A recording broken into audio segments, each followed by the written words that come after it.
আপনারা জেনেছেন Dorival junior দল ঘোষণা করেছে, তবে আমি চাই দরিবাল জুনিয়রকে যদি বরখাস্ত করা না হয় তাহলে নেইমারের বিশ্বকাপ জেতার স্বপ্ন এখানেই শেষ।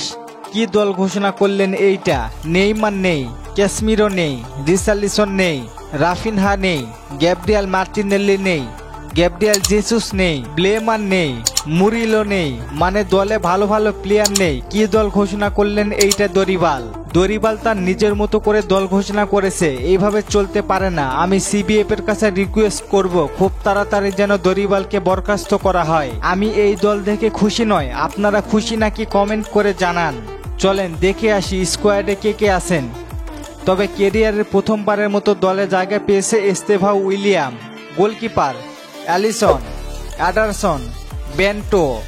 Defence line Danilo, Yan Couto, Guilherme Arana, Wendell, Eder Militao, Lucas Beraldo, Gabriel Magalhaes, মার্কুন হোস।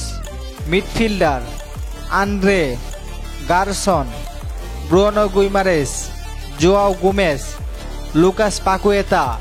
ফরওয়ার্ডে যারা থাকবেন Rodrygo Goes, Estevao Willian, Luiz Henrique, Pedro, Savinho, Vinicius Junior, Enrique.